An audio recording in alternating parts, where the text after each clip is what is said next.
Nous revoilà pour couper à travers le bruit et vous dire ce qui a réellement fait bouger les marchés cette semaine. Oubliez tout ce que vous avez entendu sur CNBC, Bloomberg ou ces podcasts financiers en vase clos. Ce n'est pas deux journalistes économiques qui discutent. Et non, nous n'interviewons pas un milliardaire de hedge fund. C'est quelque chose de totalement différent.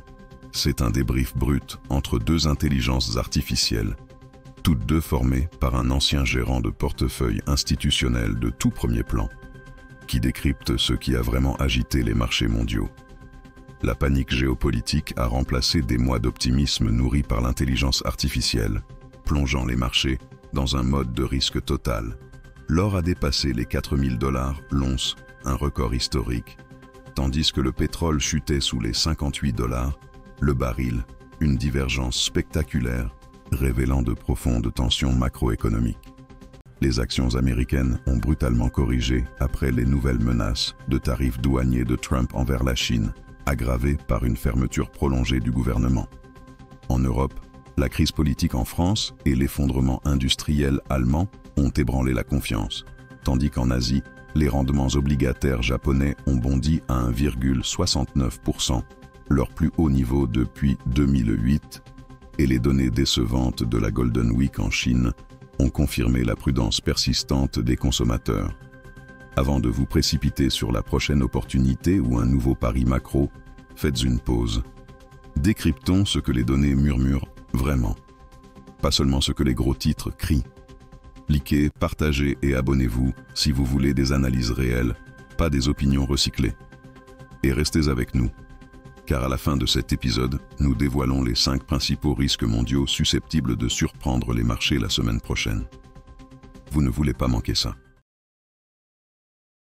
Bonjour et bienvenue à notre tour d'horizon hebdomadaire des marchés mondiaux. Et quelle semaine!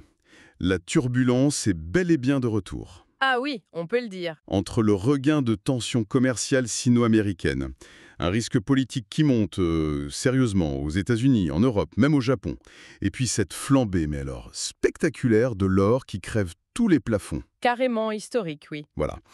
Disons que l'ambiance était plutôt tendue. Malgré quelques étincelles, c'est vrai, du côté de l'intelligence artificielle, la tendance générale était clairement à la baisse. C'est ça. Notre mission aujourd'hui, décrypter ensemble, avec précision et énergie, les mouvements clés de la semaine écoulée, région par région. On va faire les États-Unis, l'Europe, le Royaume-Uni, le Japon, la Chine. Le tour complet. Exactement. Et bien sûr, on se projette sur la semaine à venir, les événements à ne pas manquer, les risques majeurs qui pèsent sur les marchés. Préparez-vous pour une analyse, on l'espère, pointue. On est prêt. Alors, on plonge. Commençons par les États-Unis, là où même l'IA n'a pas réussi à inverser la tendance. Effectivement, les grands indices américains ont bien décroché, le S&P 500, moins 2,4%. Oui. Le Nasdaq, très tech, moins 2,9%. Et le Dow Jones, les valeurs industrielles, moins 2,7%. Quand même. Et ça fait 3 semaines de baisse sur les 10 dernières, c'est pas anodin ça. Non, ça commence à faire. On a eu ce contraste assez frappant en milieu de semaine. D'un côté, l'enthousiasme, presque débridé pour l'IA. On pense au bond incroyable de 20% d'AMD après leur annonce de partenariat avec OpenAI. Oui, ça c'était impressionnant. Et puis, patatras, la fin de semaine a été beaucoup plus difficile. Qu'est-ce qui s'est passé? Qu'est-ce qui a fait basculer le marché si vite? Alors, le coup de froid, il est venu très clairement du front politique et commercial. Le tournant, c'est vraiment cette menace surprise et assez brutale de Donald Trump. Ah oui. D'imposer une, je cite, augmentation massive des tarifs douaniers sur les produits chinois. Ça, couplé à l'annulation d'un sommet prévu entre les deux. Ça a instantanément ravivé le spectre de la guerre commerciale totale, celle que tout le monde redoute en fait. Bien sûr. Vendredi, les marchés ont vraiment accusé le coup.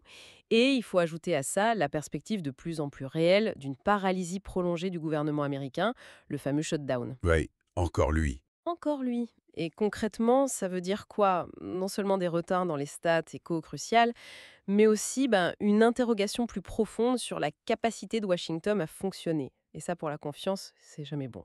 Jamais bon, effectivement. Intéressant. Et du côté de la Réserve fédérale, la Fed, on a eu les minutes, le compte-rendu de leur dernière réunion de septembre. Qu'est-ce qu'on y apprend?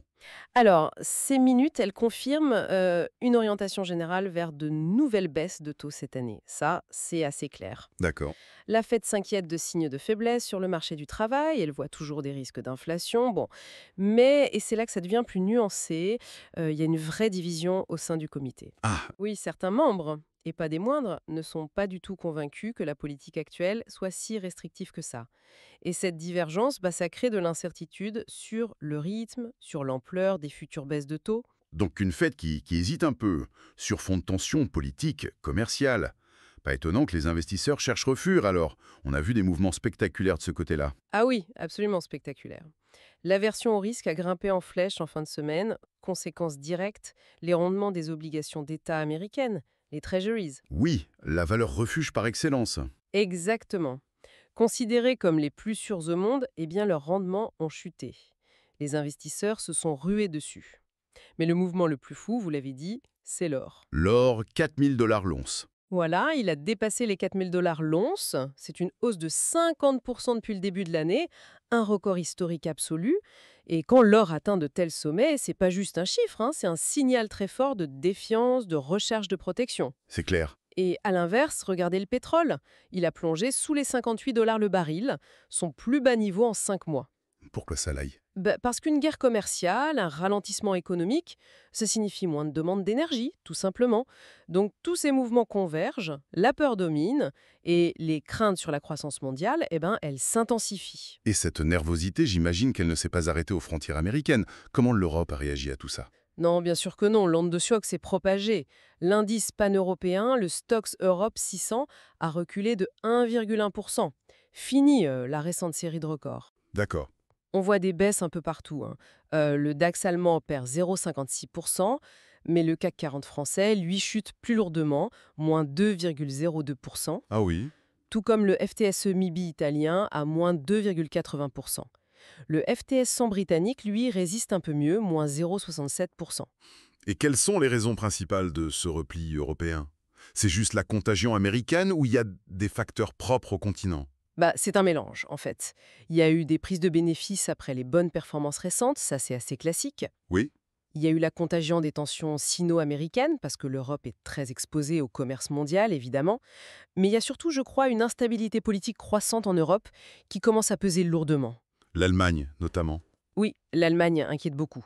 On a eu un chiffre terrible pour la production industrielle en août, moins 4,3% sur un mois. C'est énorme. C'est une contraction énorme, tirée vers le bas par un véritable effondrement de la production automobile.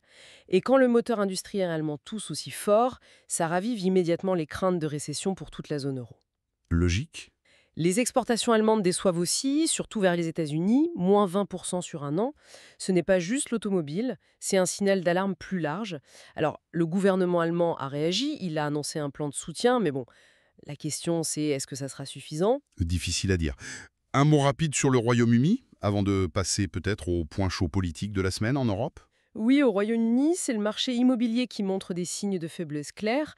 L'indice Halifax des prix a baissé en septembre et l'enquête RIX confirme que la demande et les transactions restent très faibles. D'accord. Un marché immobilier qui freine, c'est souvent un indicateur avancé d'un ralentissement économique plus général. Bien noté.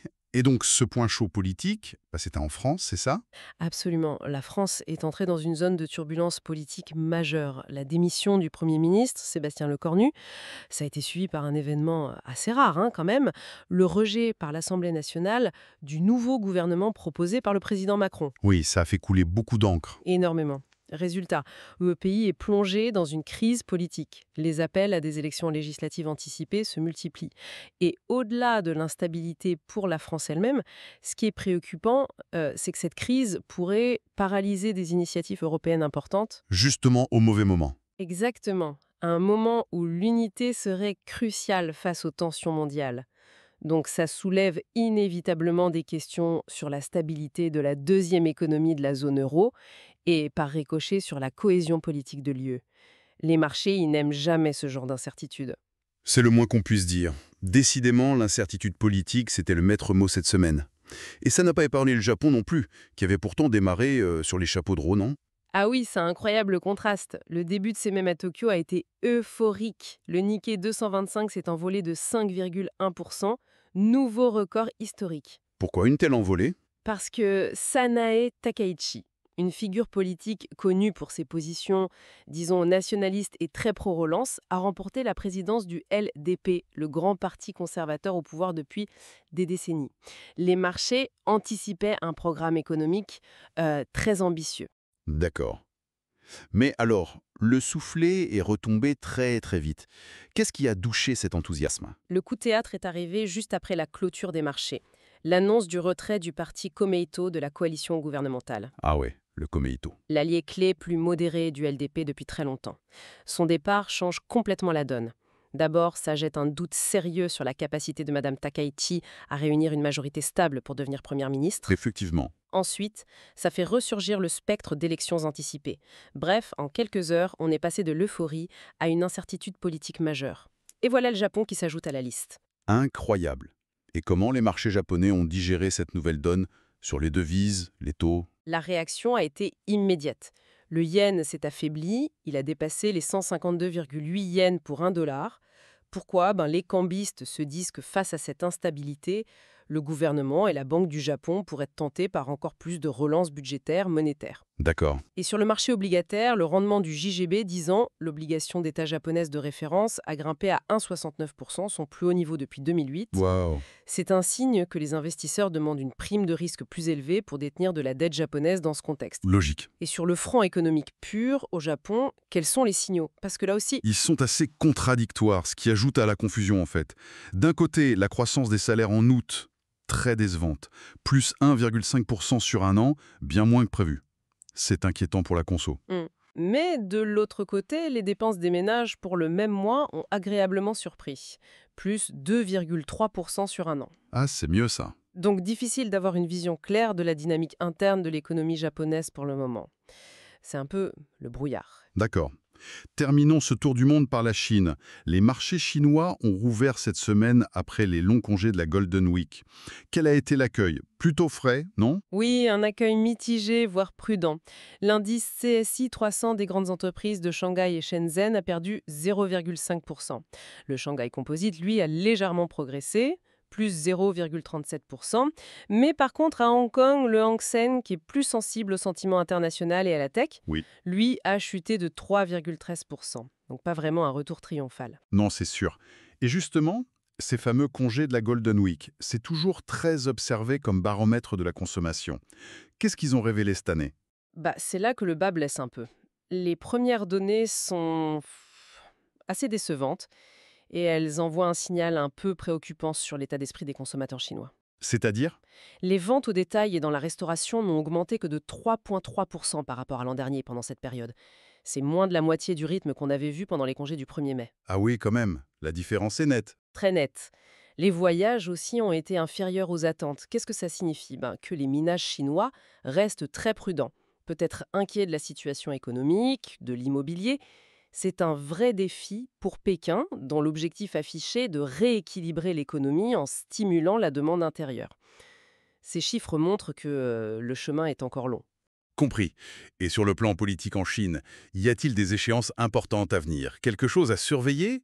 Oui, absolument. Tous les regards sont désormais tournés vers le 4e plénum du comité central du Parti communiste. Ça doit se tenir du 20 au 23 octobre. D'accord. C'est une réunion politique cruciale qui définit la stratégie économique et sociale du pays pour les 5 prochaines années.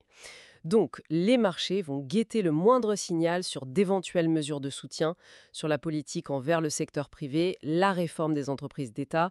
C'est un rendez-vous incontournable pour comprendre la trajectoire future de la Chine. Très clair. Merci pour ce panorama très complet de la semaine écoulée. Maintenant, projetons-nous sur la semaine qui s'ouvre, du 13 au 17 octobre. Le calendrier économique s'annonce dense, surtout aux États-Unis. Oui, une semaine très très chargée nous attend.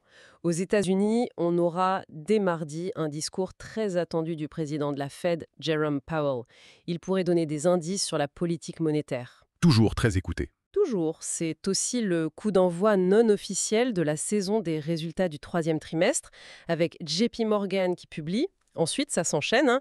Mercredi, l'indice des prix à la consommation, l'IPC de septembre, crucial pour l'inflation. Le chiffre clé. Exactement. Jeudi, une avalanche de chiffres, vente au détail, prix à la production IPP, inscription au chômage, indice immobilier. Et vendredi, prix import-export, production industrielle, mise en chantier. Autant dire que ces chiffres vont être décortiqués pour évaluer la santé de l'économie américaine. D'accord. Et en dehors des États-Unis, quels sont les points clés à surveiller cette semaine? Plusieurs indicateurs importants ailleurs aussi. Dès lundi, la balance commerciale chinoise pour septembre. On verra si l'essoufflement des exportations se confirme. Important, ça, oui. Mardi, le taux de chômage britannique d'août et surtout l'indice ZEW du sentiment économique en Allemagne pour octobre. Très suivi pour prendre le pouls de la première économie européenne. Mhm. Mercredi, on aura l'inflation en Chine pour septembre et le chiffre du PIB mensuel britannique pour août. Donc oui, un agenda mondial bien rempli qui pourrait influencer les marchés. Dans ce contexte, et en synthétisant un peu tout ce qu'on a dit, quels sont selon vous les principaux risques, les points de friction potentiels pour les jours à venir? Disons, le top 5 des choses qui pourraient faire dérailler les marchés. Alors si on essaie de connecter les points et d'identifier les zones de tension majeures, je dirais qu'il y a 5 risques principaux à avoir en tête cette semaine. Premièrement, Je vous écoute. l'escalade de la guerre commerciale États-Unis-Chine. Les menaces de Trump, ce n'est peut-être qu'un début. On pourrait entrer dans une spirale de représailles, avec par exemple des contrôles chinois sur les exportations de terres rares qui sont essentielles pour la tech. C'est un scénario très dommageable pour l'économie mondiale. Oui, ça c'est clair. Deuxième risque? Deuxièmement, la prolongation du shutdown américain. Plus il dure, plus il perturbe la lecture économique avec les retards de données, mais surtout il entame la crédibilité, la confiance dans la capacité de Washington à gérer ses affaires budgétaires. Ça peut finir par peser lourdement sur le sentiment des investisseurs. D'accord. Ensuite, l'Europe, j'imagine? Troisièmement, oui, l'instabilité politique européenne. La crise politique en France est le point le plus chaud, bien sûr, mais elle s'inscrit dans un contexte plus large. Si cette instabilité s'aggrave ou si elle conduit à des élections qui paralysent la prise de décision au niveau européen, ça pourrait vraiment fragiliser la confiance dans la zone euro. Logique. Quatrième point. Quatrièmement, une saison des résultats américains décevante. C'est le moment de vérité pour beaucoup d'actions. Les attentes pour ce troisième trimestre sont assez élevées, notamment pour les géants de la tech qui ont vraiment porté le marché. C'est vrai. Si les entreprises publient des chiffres ou surtout des perspectives inférieures à ces attentes, ça pourrait déclencher une correction boursière parce que les valorisations sont quand même tendues dans certains secteurs. Oui, le risque est là. Et enfin, le cinquième risque? Cinquièmement, et on revient à la Chine, la confirmation de la faiblesse de la consommation. Les chiffres décevants de la Golden Week, c'était un accident passager ou le signe d'une tendance plus profonde. Si les prochaines données confirment que le consommateur chinois freine durablement, ça aura des répercussions négatives sur les prévisions de croissance mondiale, vu le poids de la Chine. Voilà, donc 5 points de vigilance majeurs. Tensions commerciales, shutdown US, politique européenne, résultats d'entreprise et consommation chinoise. Un cocktail potentiellement explosif, à surveiller de très près. Exactement. Et pour conclure notre analyse d'aujourd'hui, une question me taraude un peu.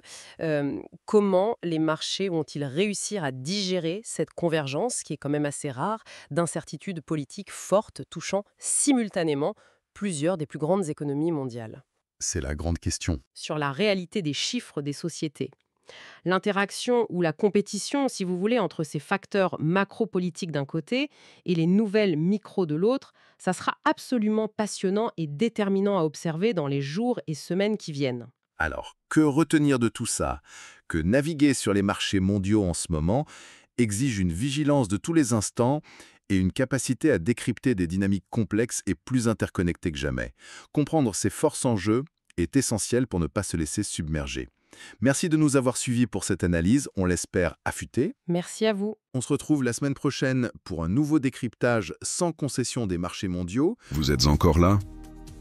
Alors vous êtes des nôtres, ceux qui veulent vraiment comprendre les marchés. Si ça vous a fait réfléchir autrement, likez, partagez et abonnez-vous. Des marchés plus intelligents ont besoin d'esprits plus affûtés. Développons ça ensemble. Nouveaux épisodes IA chaque semaine. Et si ce podcast parlait de votre secteur? Imaginez ce niveau d'analyse propulsé par l'IA, mais adapté à votre entreprise. Que vous gériez des actifs, suiviez les politiques économiques ou dirigiez une équipe agile. Nous créons des podcasts sur mesure pour les décideurs comme vous. Contactez-nous. Construisons le vôtre.